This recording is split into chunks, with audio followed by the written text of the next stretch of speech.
베델의 은혜로 충만하십시오라는 제목으로 말씀 나누도록 하겠습니다. 지난주에 말씀드린 것처럼 하나님의 백성은 하나님께서 주시는 그 은혜 능력으로 살아가야 합니다. 생각나십니까? 그 메노라라는 그 7가지의 금촛대, 이게 끊임없이 공급해 주시는 하나님의 은혜를, 그 은혜와 능력을, 그 그림이 그저 환상이 아니라 이 땅을 사랑하는 하나님의 백성들에게도 끊임없이 그런 하나님의 은혜와 능력이 공급되어야 합니다. 제가 계속해서 말씀드리는 하박국 3장 2절에 이게 성경에 나오는 유일하게 부흥이라는 단어가 들어가는 말씀입니다. 그 말씀을 하나님이 하박국 선지자에게 해주십니다. 제가 다시 한번 읽어드릴게요. 여호와여, 내가 주께 대한 소문을 듣고 놀랐나이다. 여호와여, 주는 주의 일을 이 수년 내에 부응하게 하옵소서. 이 수년 내에 나타내시옵소서. 진노 중에라도 긍휼을 잊지 마옵소서.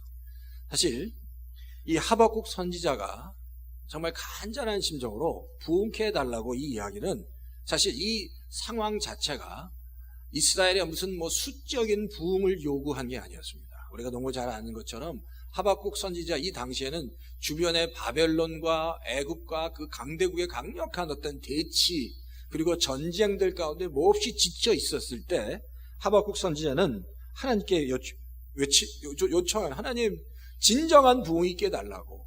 그러니까 이스라엘 백성들의 무슨 수적인 부흥이 아니라 하나님, 이스라엘 백성이 이 환난 가운데 한번 진정으로 다시 변화되는, 하나님 앞에서 다시 온전히 변화되어서 주변의 환경에 눈치 보는 게 아니라 하나님만 바라보며 갈 수 있게 해주십시오라고 그렇게 하박국 선지자가 기도하고 있습니다.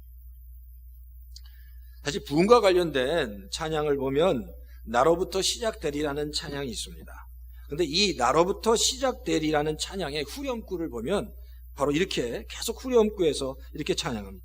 주의 꿈을 안고 일어나리라. 선한 능력으로 일어나리라. 이 땅의 부흥과 회복은 나로부터 시작되리. 주의 꿈을 안고 일어나고 선한 능력으로 일어날 때 이 땅의 부흥과 회복이 바로 나로부터 시작된다라는 겁니다. 바로 이 말씀은 하박국 선지자의 말씀에 근거한 겁니다. 참된 부흥은 나의 변화로부터, 내 속으로부터, 우리로부터, 우리 자신으로부터, 바로 교회 부흥은 담임 목사인 저의 변화로부터, 부흥으로부터 시작되어야 한다는 겁니다. 성경에서 이 사명과 관련된 말씀 중에 가장 중요한 말씀은 이사야서 6장 8절의 말씀입니다. 이사야서 6장 8절의 말씀은 이렇게 기록되어 있는데, 내가 또 주의 목소리를 들으니 주께서 이르시되 내가 누구를 보내며 누가 우리를 위하여 갈고 하시니 그때 내가 이르되 내가 여기 있나이다 나를 보내소서 하였더니 라고 얘기합니다. 사실 이 얘기 전에 하나님께서 누구를 내가 보내야 되느냐, 내가 누구를 보내야 되느냐, 우리를 대신해서 누구를 보내야 되느냐라고 하나님께서 말씀하실 때 이사야 선지자가 내가 여기 있습니다. 내가 여기 있습니다. 나를 보내주십시오라고 이사야 선지자가 그렇게 고백했다는 겁니다. 근데 사실 이사야 선지자의 이 하나님의 부르심에 대한 응답은 그냥 되어진 것이 아니었습니다. 하나님이 먼저 이사야 선지자의 인생에 큰 변화를 주셨고, 그 변화를 통해서 자기의 부르심에 대한 분명한 응답을 하나님께 드릴 수 있었다라는 겁니다. 이사야서 6장 1절에 보면 그 근거가 나옵니다. 바로 그 근거가 바로 뭐냐면 이사야서 6장 1절에 바로 하나님께서 이사야 6장 8절에서 그렇게 부르실 때 그 6장 1절에 성경은 우시야 왕이 죽던 해라고 얘기합니다. 우시야 왕이 죽고 나서 하나님께서 이사야를 부르셨습니다. 그리고 하나님의 선지자로 부르셨다는 겁니다. 여기는 굉장히 중요한 연관관계가 있습니다. 왜냐하면 사실 이사야는 왕족이었습니다. 왕족. 그러니까 우시야 왕과 굉장히 밀접한 관계에 있었던, 사촌지간이었던 것 같아요. 그냥 굉장히 가까웠습니다. 그러니까 이사야 선지자는 늘 우시야 왕을 의지하면서 사역했을지도 모릅니다. 우시야 왕이 가장 자기를 도와주는 가장 큰 힘이었습니다. 그러니까 하나님을 의지하기보다 우시아 왕을 의지했을지도 모르겠어요. 근데 우시아 왕이 죽었습니다. 더 이상 자신의 뒤를 도와줄, 자신이 의지할 왕을 잃어버린 겁니다. 그리고 그때 하나님이 이사야 선지자를 부르셨다라는 겁니다. 그러니까 이사야 선지자는 그가 의지하는 가장 강력한 힘을 잊었습니다. 그리고 깨닫게 됩니다. 내가 이제 하나님만 의지해야겠다라고 고백한 겁니다. 사실 이런 이사야 선지자를 보면 사실 먼저 제가 보이기도 합니다. 이사야 선지자가 철저하게 우시아를 의지한 것처럼 모든 사역자나 목회자도 그렇잖아요. 하나님 외에 다른 어떤 것을 의지할 수 있습니다. 모든 사람이 그렇고 선지자 이사야조차도 그렇게 우시아를 의지했던 것처럼 모든 사람이 다 하나님 외에 그 어떤 것을 의지할 수 있습니다. 사실 그 하나님 외에 다른 어떤 것을 의지하면서 그것을 끊어내는 것조차도 혹시 힘들고 어려울 때가 있다라는 겁니다. 근데 이게 바로 이 땅을 사랑하는 모든 성도의 고민이기도 하고 목회자인 저의 고민이기도 합니다. 이 땅을 살아가는 그 삶 자체가, 신앙이라는 그 자체가 그런 거예요. 끊임없이 내가 하나님만을 바라보며 하나님만을 의지하며 살아가야겠다는 그 한 일념, 그 믿음 가지고 살아가는 영적 전쟁이라고 얘기할 수 있습니다. 끊임없이 이 땅을 살아가면 그런 유혹이 있잖아요. 하나님 외에 내가 다른 것을 의지하며 살면 더 편할 텐데, 하나님 외에 당장 나에게 더 힘이 되는 또 다른 것을 의지하면 더 편할 텐데라는 그 생각과 싸우면서 이 땅을 살아가고 있다는 거예요. 사실 목회자인 저도 마찬가지입니다. 모르겠어요. 다른 목회자는 모르겠지만 저도 새벽 기도를 하는 가장 중요한 이유 중에 하나는 겁니다. 당연히 하는 게 아닙니다. 왜? 새벽에 나와서 하나님께 부르짖고 기도하지 않으면 내 마음을 하나님 앞에 온전히 바칠 수 없기 때문에 그렇습니다. 내가 기도하지 않으면 내 마음을 하나님께 온전히 드릴 수 없기 때문에, 세상 유혹이 너무 크기 때문에 기도하는 거예요.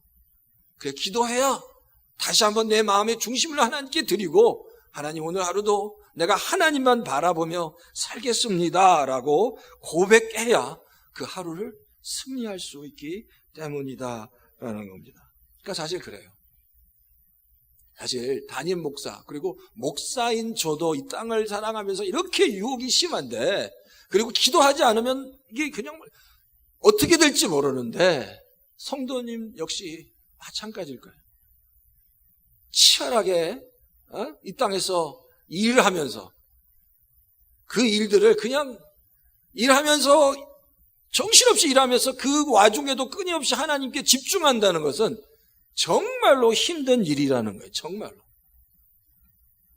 제가 잘 아는 후배가 있습니다. 잘 아는 후배가 있는데 그 후배가 일을 하기 시작했대요. 근데 일을 했는데 그 일이 무슨 일이냐면 이렇게 캐터링을 돕는 일이었습니다. 근데 오랜만에 만났는데 그 캐터링을 돕는 일을 한다는 거예요. 근데 그 일을 아침 4시 반부터 3시까지, 아침 4시 반부터 3시까지 정신없이 그 일을 한답니다.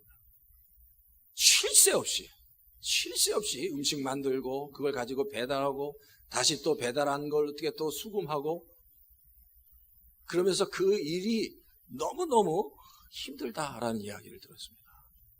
근데 제가 그 이야기를 들으면서, 그 일을 하는 그 후배 이야기를 들으면서 우리 성도들의 삶이 정말 이렇게 힘들진 않지만, 모든 성도들이 이렇게까지 글쎄 다 그렇지 않지만 이와 같이 정말 큰 삶의 현장에서 치열함이 있겠구나라는 사실, 그런 생각이 들더라고요.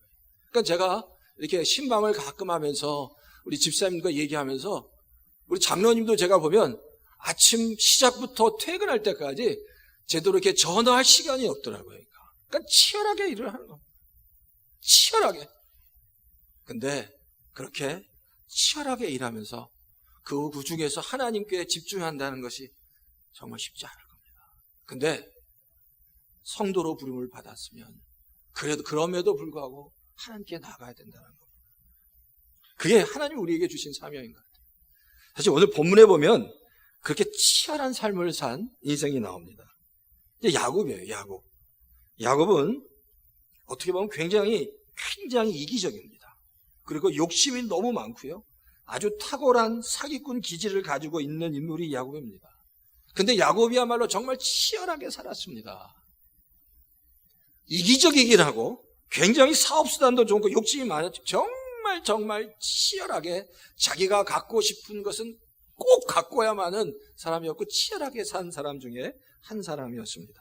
근데 사실 이 야곱을 지금 우리가 살고 있는 이 땅에 이렇게 그대로 이렇게 좀 이식한다면, 트랜스플랜팅, 그런 모습이 이 땅에 있다면 정말 하나님의 얼굴에 똥칠할 만한 크리스찬이라고 그렇게 손가락질을 받을 것 같지만, 근데 참 야곱의 그 속마음을 가만히 들여보면 야곱은 굉장히 이기적이고 욕심 많은 사기꾼 기질을 가지고 있는 인물이긴 하지만 놀랍게도 그 안에는 하나님의 은혜와 축복에 대한 열망이 있습니다.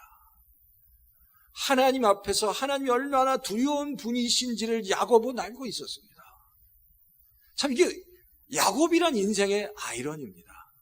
아니 어떻게 그렇게 정말 사기꾼 같고 욕심 많고 이기적인데 어떻게 그 마음에 하나님에 대한 마음은 하나님을 두려워하고 그리고 하나님의 그 축복이 얼마나 큰지를 알 수 있을까? 근데 야곱은 그런 사람이었습니다. 그러니까 야곱을 보면 자꾸만 헷갈려요. 그러니까 야곱의 정체가 뭔지, 도대체 야곱의 정체가 뭔지 헷갈린다는 겁니다. 근데 오늘 사실 이 야곱에 대해 잠깐 이야기를 드리려고 하는데, 야곱은 3번에 걸쳐서 굉장히 큰 경험, 하나님에 대한 경험을 합니다. 창세기 28장.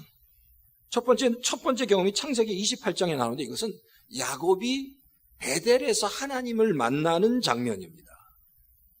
야곱이 베델에서 하나님을 만나는데 사실 이 사건은요, 야곱이 형 에서를 피해서 하란을, 자기 그 사촌, 외삼촌이죠. 외삼촌인 하란, 라반에게 가기 위해서 이제 하란으로 도망가다가 너무 피곤해서 이제 밤에 돌베개를 자고 있는데 꿈을 꾼 겁니다. 이제 그게 환상이에요.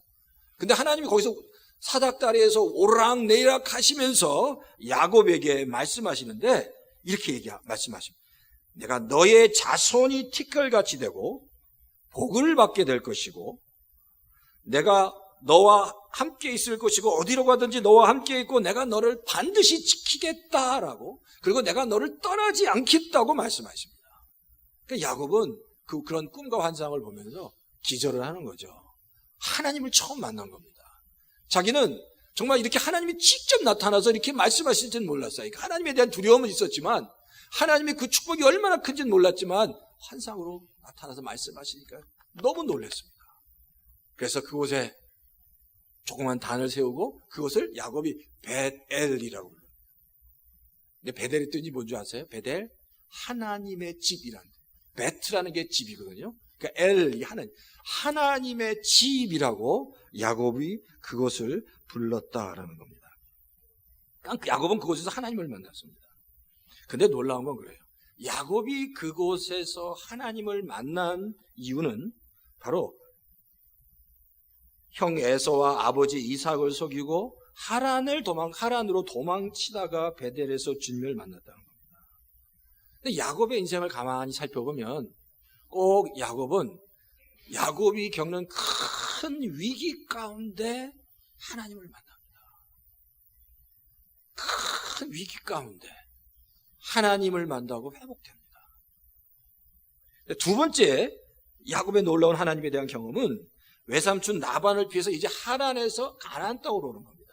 가족들과 그리고 그가 이루었던 큰 재산, 가축들을 이끌고 이제 가나안으로 내려오는데, 내려오다 보니까 잘 알잖아요. 이제 가나안 땅에는 바로 자기가 속여서 자기가 대신 그 장자권을 빼앗은 형 에서가 있는 겁니다. 근데 그 에서는 이제 야곱이 가나안으로 오기만 하면 내가 너를 반드시 죽이겠다라고 작정하고 기다리고 있는 겁니다. 그걸 야곱이 안 거예요.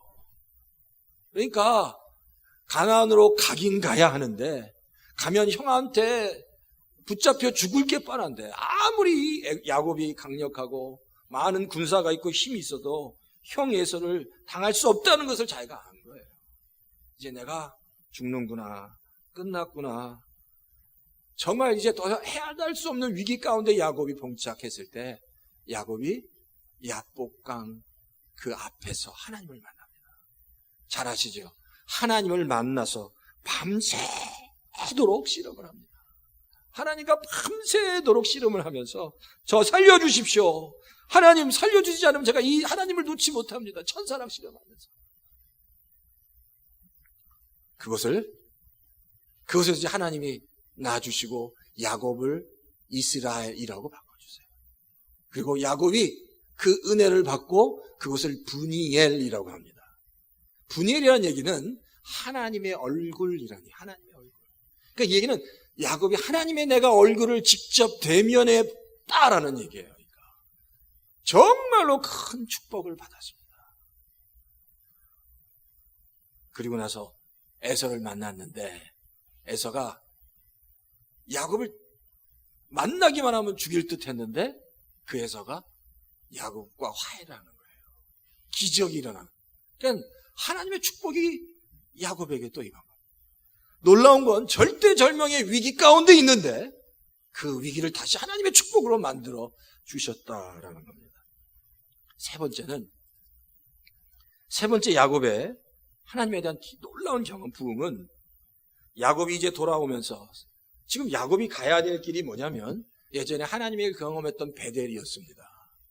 야곱은 지금 가야 될 길이 베델로 가야 하는데 성경에 보니까 베델로 가는 게 아니라 34장에 보면 베델로 가는 게 아니라 야곱이 세겜으로 갔다라고 얘기합니다. 근데 세겜으로 간 이유가 뭐냐? 세겜은 굉장히 풍요로운 땅이었던 것 같아요. 그래서 거기에 많은 사람들이 살고 있었습니다. 근데 세겜으로 갔을 때 어떤 일이 벌어지냐면 그 세겜 지역에서 야곱의 딸 디나가 있었는데 그 디나가 세겜 족장, 추장의 아들에게 성폭행을 당합니다. 야곱, 사랑했던 그 디나라는 딸이 그 세겜 족장의 아들 성폭행을 당하는 거예요. 이거 발칵 뒤집힌 거죠. 그래서 그의 오빠인 시므온과 레이가 너무너무 화가 나서 그 세겜 족장의 아들과 그 남자를 다 죽입니다. 뭐 스토리가 많지만 하여튼 그 아들과 남자를 다 죽여버리는 거예요. 그러니까. 근데 거기서 끝나는 게 아니야. 죽인 건 좋아요. 그러니까. 화를 푸느라고 다 죽였는데 그 다음에 보니까 세겜 그 족장 주변에 있는 또 다른 부족들이 그 소식을 들은 거예요. 그리고 이제 그 주변에 있는 모든 부족들이 같이 합심해서 야곱을, 그 집안을 이제 공격하려고 준비하는 상황이 돼버린 거예요. 그러니까 그것을 야곱이 알게 됩니다. 나중에 그것을 야곱이 알게 된 겁니다. 그러면서 야곱이 하나님 앞에서 이제 우리가 다 죽게 됐습니다. 하나님. 그 마음을 하나님께 나간 거예요. 그게 바로 오늘 본문 35장 1절입니다. 그리고 나서 하나님이 야곱에게 세겜에서 이제 베델로 다시 올라가라고 말씀하고 있습니다. 베델에 올라가라. 베델에 올라가서 다시 제단을 쌓고 다시 하나님 앞에 나와라, 예배를 드리라고 말씀합니다. 그래서 창세기 35장 7절에 보면 6절 7절에 보면 성경이 이렇게 기록합니다. 야곱과 그가 거느린 모든 사람이 가나안 땅 루스 곧 베델에 이르렀다. 야곱이 거기서 제단을 쌓은 뒤에 그가 형을 피하여 떠날 때 베델에서 하나님이 나타나신 것을 생각하고 그곳 이름을 엘베델이라고 불렀다. 그곳에서 다시 다 같이 모여서 뭘 했다고요? 제단을 쌓고 제사를 드렸다. 하나님께 제사를 드렸다라는 거예요. 근데 놀라운 건 하나님께 다시 제사를 드리고 다 나갔더니 하나님이 야곱과 그 모든 집안에 함께 하셔서 그들을 구원하셨습니다. 그러니까 성경에 보니까 그들이 베델로 이미 올라갈 때 주변에 있는 사방에 있는 5절에 그러죠. 사방에 있는 모든 성읍 사람들이 두려워서 아무도 야곱을 추격하지 못했다라고 얘기합니다. 하나님께서 다시 한번 야곱을 지키시고 보호해 주신다. 극심한 위기 가운데 하나님께서 야곱을 지켜주셨다. 근데 여기 보면 7절에 보면 그러면 그 베델을 야곱이 이름을 다시 붙여요. 근데 그 이름이 뭐죠? 엘베델이라. 엘베델. 그러면 보세요. 베델이 하나님의 집. 그러면 엘이 뭐예요? 엘. 이게 하나님이라는 뜻이에요. 엘. 하나님의 집에 계신 하나님. 지금까지 야곱은 그냥 하나님의 집 하면서 하나님이 그 집을 통해서 주시는 축복을 간구했습니다. 그러니까 베델 하면 자기를 회복시켜 주셨고, 베델의 하나님은 자기가 그 하란에 가서 또 풍요롭게 만드셨고, 그러니까 베델 하면 그 하나님이 주시는 축복이라는 뜻이니까 하나님이 주시는 그 축복으로 지금까지 야곱이 살았다는 거예요. 그런데 그 이름을 이제 엘베델, 하나님의 거하신 하나님을 내가 이제 뵙게 되었습니다. 하나님의 집에 거하신 하나님을 내가 이제 바라봅니다. 하나님이 주시는 축복이나 무슨 그런 게 아니라 하나님의 계신 하나님을 내가 바라봅니다.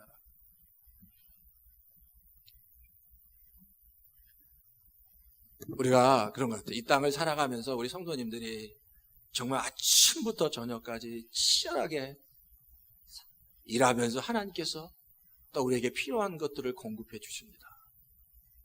정말 치열하게. 그것이 없으면 우리가 이 땅을 살아갈 수 없습니다. 그렇잖아요.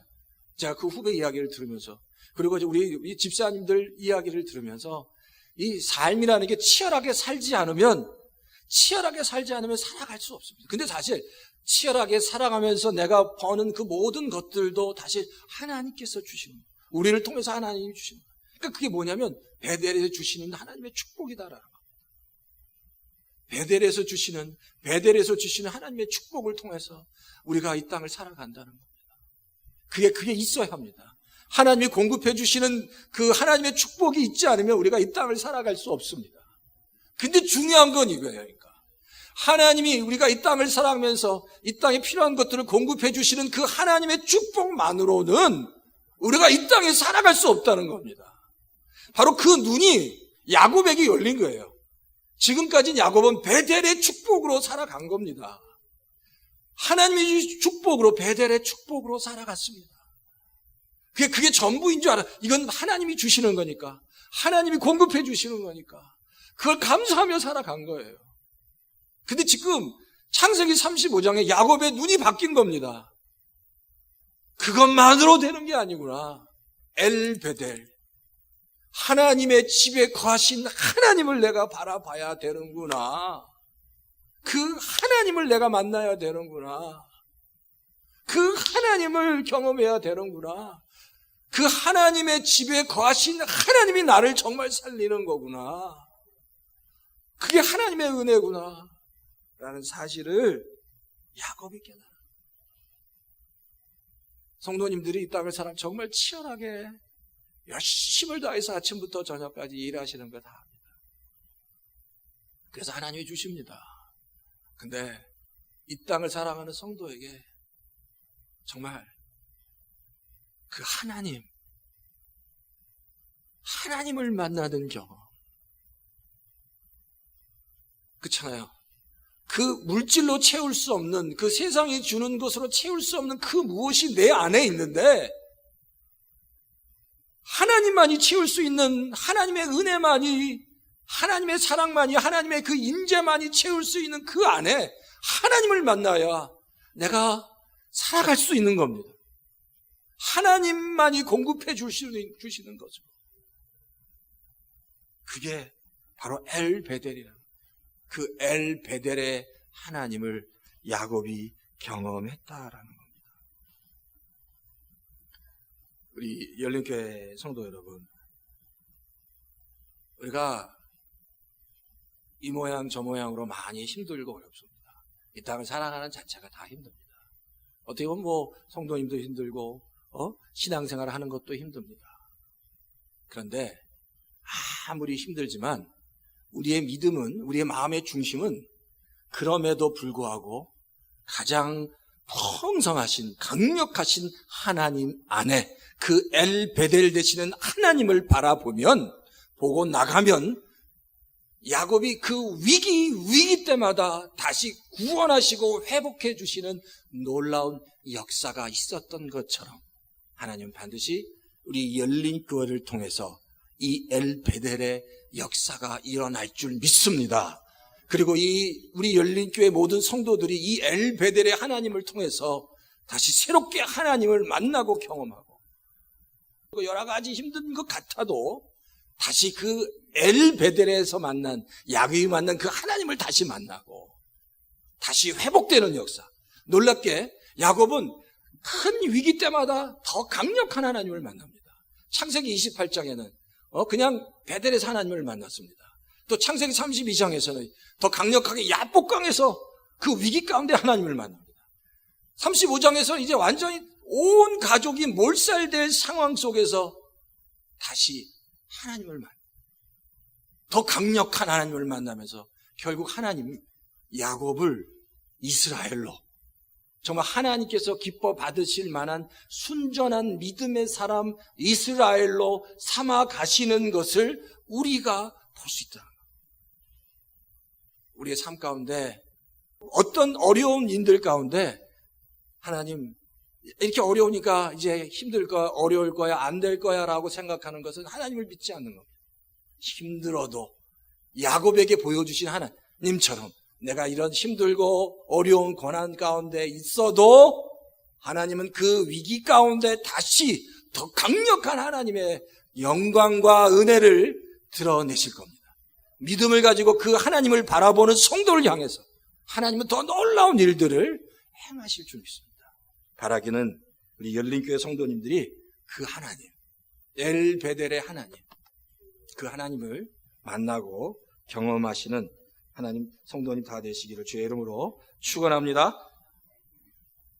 자, 사실 제가 이 엘베델의 이 하나님은 역대하에 이런 고백이 있습니다. 하나님의 백성이 가장 원하시는 하나님의 고백입니다.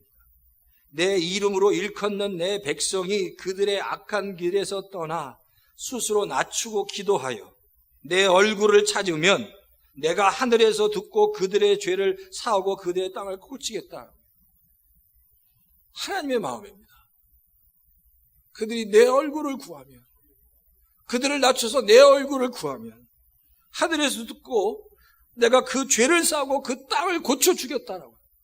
정말 하늘에 하나님의 얼굴을 구하는 성도, 엘베델에서 하나님을 구하듯이 하나님을 구하는 성도에게 반드시 이런 기적들이, 이런 놀라운 역사들이 일어날 겁니다.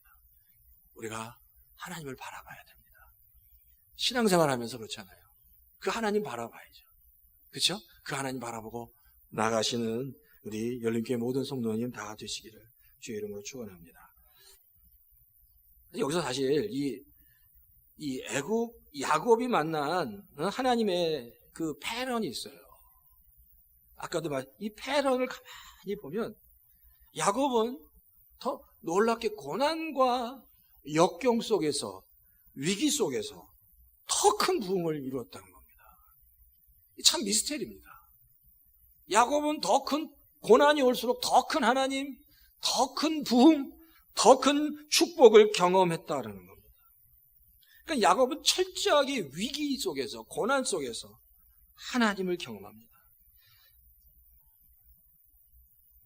형의 에서에 막 쫓겨갈 때 과연 내가 하란까지 갈 수 있을까 고민했을 거예요.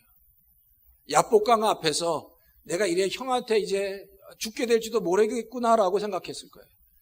자기 딸 디나가 성폭행 당하고 완전히 가족이 거의 풍지박산되고, 그 일로 인해서 자기 두 아들이 막 그 세겜 족속을 다 죽이고 막 전쟁이 일어나기 일보 직전까지 있을 때 야곱은 정말 두려워 떨었을 겁니다.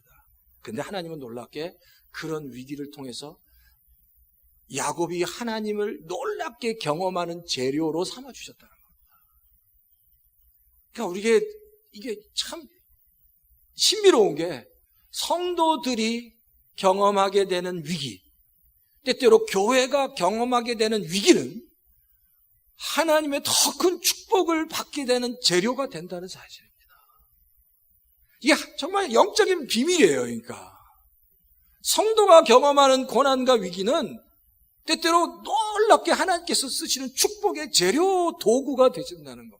이게 야곱의 삶을 통해서 우리가 증명하는 거예요. 그러니까 누구든지 하나님의 자녀는 어떤 위기 가운데서도 넘어지고 그냥 넘어진 채로 그냥 자빠지면 안 되는 겁니다. 다시 하나님께서 우리를 일으켜 세우시고 하나님께서 회복시킬 것이라는 분명한 확신과 믿음을 가져야 한다. 이게 야곱의 삶을 통해서 보여주시는 하나님의 메시지라는 겁니다. 자, 그럼 마지막에 이제 정리를 좀 하겠는데요. 두 가지를 우리가 정리할 필요가 있습니다. 이 야곱의 사건을 통해서 두 가지입니다. 첫 번째, 야곱에게 주신 부흥처럼 하나님의 백성에게 주시는 부흥에는 결국 하나님이 주도하신다는 겁니다. 하나님이 하신다는 겁니다. 부흥은 하나님이 하신다. 사람이 하는 건 다 가짜라는 겁니다. 오늘 본문에도 3절에 보면 야곱이 이제 우리가 이곳을 떠나 베델로 올라가자라고 얘기합니다. 근데 사실 야곱이 우리가 베델로 올라가자라고 했을 때 이게 1절에 보면 먼저 하나님이 야곱에게 올라가라고 얘기해요. 먼저 올라가라. 하나님 먼저 주도하시는 거예요. 하나님이 하시는 대로 우리가 쫓아가면 되는 겁니다. 인생이 그래요. 하나님이 주도하시는 대로 가고 다시 우리 인생이 하나님의 손에 있습니다. 인생의 부흥이 하나님의 손에 있습니다. 인생의 모든 생사화복이 하나님의 손에 있습니다라고 우리가 믿어야 됩니다. 그래요. 우리 인생의 모든 생사화복이 하나님의 손에 있습니다. 하나님의 손에 있습니다. 내 손에 있지 않습니다. 우리가 하나님의 자녀면 그걸 선포할 수 있어야 돼요. 내 인생이 내 손에 있지 않습니다. 내 인생이 하나님의 손에 있습니다. 하나님의 계획에 있습니다. 내가 아무리 계획하고 내가 아무리 내 생각대로 움직이려 할지라도 결국 하나님의 계획대로 갈 수밖에 없는 겁니다. 내 인생이 하나님의 손에 있습니다. 이 고백이 우리의 고백이 되어야 될 줄 믿습니다. 그리고 이 고백대로 내 인생이 하나님의 손에 있습니다라고 고백하는 성도에게 하나님은 놀랍게 역사하시고 축복해 주실 줄 믿습니다. 그리고 결국 하나님의 그 열심이 결국 그 하나님의 계획대로 가게 하실 겁니다. 내가 아무리 요나처럼 내가 니느웨로 가야 되는데 다시스로 한만 도망가도 결국에는 다 다시스로 갈 수밖에 없는 것처럼 그걸 나중에 인정해서 내가 예전에 그 여정 가운데 고생하는 것처럼 다시 한번 내 인생이 하나님의 손에 있습니다. 아무리 다시스로 가려고 해도 결국 하나님의 계획대로 니느웨로 갈 수밖에 없는 요나처럼 그 고백을 우리가 해야 한다는 겁니다.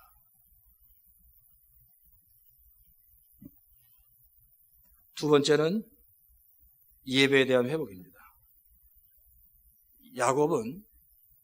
야곱의 부흥, 야곱의 회복의 중심에는 예배가 있었습니다. 예배. 창세기 28장에 베델에서도 뭐 했다고요? 제단을 쌓았다. 예배했습니다. 그리고 그걸 베델이라고 불렀습니다. 베델이라고 불러요. 예배가 그의 부흥의 가장 큰 기초였습니다. 창세기 35장도 마찬가지입니다. 다시 그 베델에 올라가서 또 제단을 쌓고 또 하나님께 예배드렸습니다. 그리고 뭐라고 불러? 엘베델이라고 불렀다라는 겁니다. 그러니까 야곱의 부흥의 가장 기초에는 예배에 있습니다. 예배는 그런 것 같아요. 많고 적음이 아니라 정말 하나님을 사모하는 참된 예배자가 그 예배 가운데 나오는 것이 하나님께서 가장 기뻐하시는 겁니다. 많고 적음을 떠나서 바라기는 우리 열린교회 모든 성도들이 하나님 앞에서 다 참된 예배자로 하나님 앞에 나와 그 마음을 열고 하나님께 나간다면 분명 단호하고 선언컨대 야곱의 그 놀라운 회복과 축복의 역사가 우리 열린교회 모든 성도들 가운데 놀랍게 임할 줄 믿습니다. 엘 베델의 축복이. 엘 베델의 축복이. 그리고 이 엘 베델의 사건 이후에 야곱은 완전히 변합니다. 완전히 변해. 이제 모든 근심 걱정을 다 하나님께 맡깁니다. 다 하나님이 하실 줄 믿습니다. 다 하나님이 하실 겁니다. 바뀝니다. 완전히 믿음의 사람으로 바뀌는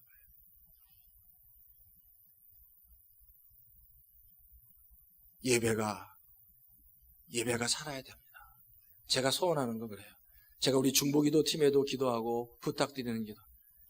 우리 열린교회에 나온 이 자리에 앉는 성도들마다, 이 자리에 앉는 성도들 앉기만 해도 하나님의 강력한 임재 가운데 사로잡힌 바 되도록, 아무리 마음을 확 닫고 온 성도라도 마음의 문이 활짝 열리도록, 그래서 다 하나님의 은혜로 충만하게 되도록, 이 열린교회 이 자리에 앉은 성도들은 이 열린교회를 통해서 앞으로도 계속해서 놀라운 하나님의 그 생명이 공급되는 역사가 있도록, 겉으로 보기에는 어쨌든 하나님의 이 놀라운 하나님의 충만함이 이제 강력하게 열린교회를 통해서 일어나도록, 엘베델의 역사가 강력하게 일어나도록, 그 강력한 회복들이, 강력한 하나님의 은혜가 넘쳐나도록, 예배 가운데 그런 역사가 일어나도록 제가 기도를 부탁해요. 네, 그렇게 하실 줄 믿습니다. 그렇게 하실 줄 믿습니다. 그게 바로 하나님의 백성이 하나님 앞에 나와 예배 드리는 가장 중요한 목적입니다. 왜? 세상이 줄 수 없는 것을 예배를 통해서 공급받을 수 있기 때문입니다. 그러니까 이 예배에 목숨을 걸어야 됩니다. 예배 나왔을 때 마음의 문을 활짝 열어야 됩니다.